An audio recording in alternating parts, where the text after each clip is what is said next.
If you were to hear the names that I was given at birth, you might think that I wouldn't be long for this earth, as I was named after two martyrs, people who were killed for their faith.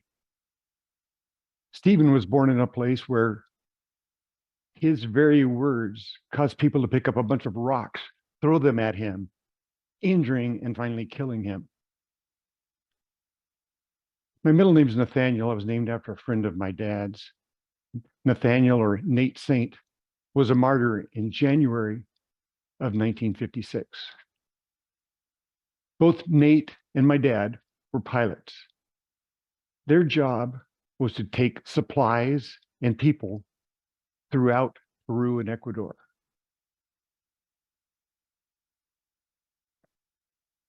On my dad's travels, he ran into a man named Tariri.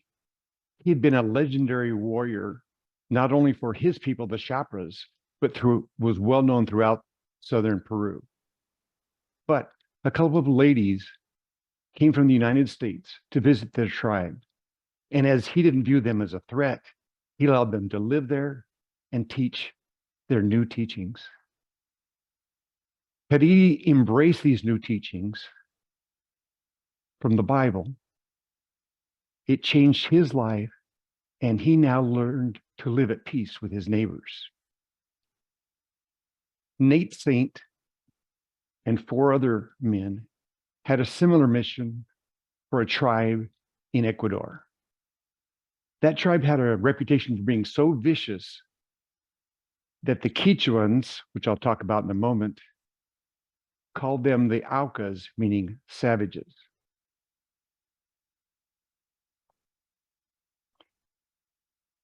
This people, the transliteration of their name is actually Waodani.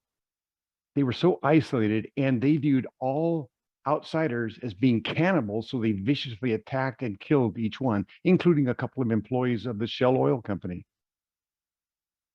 But this group of 5 men did not allow these facts to deter them. Their goal was to create a relationship with the Waodani people.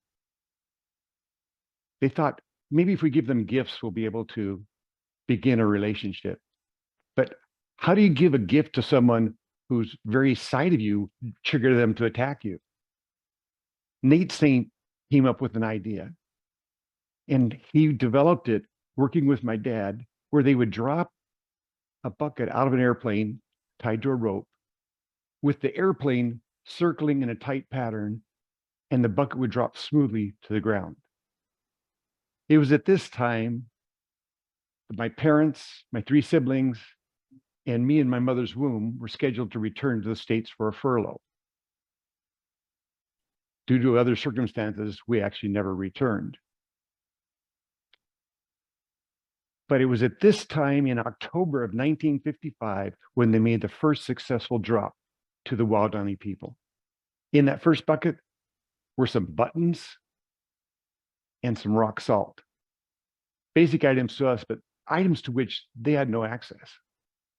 In the successive weeks, they continued doing various drops, giving things such as machetes, clothing, ribbons, kitchen utensils. And they noticed the response of the Waodanis changed over time, initially being very suspicious, then curious, and finally excited when the plane would arrive. Need to take a detour here and talk about Dayuma. She was born into the Waodani tribe. The Waodani people were not just vicious towards outsiders, but there was a lot of infighting as well. And in her tribe, there was a man who terrorized her family. And when her dad was killed, she decided she would take her chances to live elsewhere. She ended up living with the Quichuans. She adopted their language, their culture, and it was there that she ran into Rachel Saint, Nate's sister. When Rachel heard the story, she tried to learn some Waodani phrases from Dayuma, which Nate and his team were able to use. Being encouraged by the response of the Waodanis, they rigged up a loudspeaker in the airplane and began to shout Waodani phrases to them. In November of that same year, the Waodani began tying return gifts to the rope, sending them up to the people in the plane. When they saw this happen, they said, we've got to meet them in person. And they made plans. They located a sandbar that was 200 yards long that they could use as an airstrip. And then they put together a kit for a treehouse, first aid supplies, gifts, and they took a couple guns that they figured they could fire in case they were attacked, just to be able to scare people away. It took several flights to have all the people and the equipment needed at this place they were going to meet, which they dubbed Palm Beach. After they all arrived, they began shouting these Waodani phrases into the jungle, and they waited and waited. On the third day, one Waodani man, Nankiwi, and a couple of women arrived at their encampment. After the visitors had received some gifts, they relaxed and began talking nonstop, even though most of it was not understood. Nankiwi showed an interest in the airplane, so Nate offered him a ride and took him up in the airplane, where they were actually able to fly over his village where he lived. And he was able to see them and excitedly yell out the window and wave to them. That afternoon, Nankiwi and the younger girl decided to leave and go back to their village. When the Waodanis had seen Nankiwi up in the airplane, they said, we've got to go over there and check this out. On their way there, they ran into Nankiwi and the younger gal. Now, the younger gal's brother was in that group, and he was furious because the chaperone with whom they had left their village was no longer with them. In order to deflect blame away from himself, Nankiwi said, the foreigners attacked us, and in order to escape, we lost the chaperone in the process. It was at that moment they made the decision, we have to kill these intruders. They arrived at Palm Beach at 3 p.m. with a plan to divide and conquer. When two of the 5 men went into the river to greet them, what they didn't know is from behind them, a Waodani came with a spear and attacked both of them.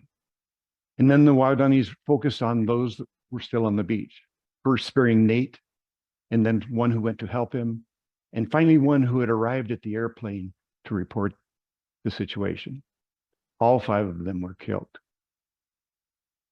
2 years later, Rachel Saint and Elizabeth Elliott, wife of one of the men that was killed, went to live with the Waodanis. It was a matter of time, but eventually the interclan warfare stopped. If you wanted to see a movie about this whole situation, there's one called The End of the Spear, produced by Steve Saint, the son of Nate. Steve has spent a lot of time down there creating a relationship with them and has communicated his forgiveness for what they had done. So why do I share this with you? Of course, it's related to my names. But something else has really bugged me, where many politicians exploit Christianity, claiming to be Christians just for their own political purposes. But the Christianity I learned growing up caused you to care about other people. Look out for the most unfortunate people. While I have no plans of entering martyrdom, I do seek to live in the shadow of the people what I was taught growing up.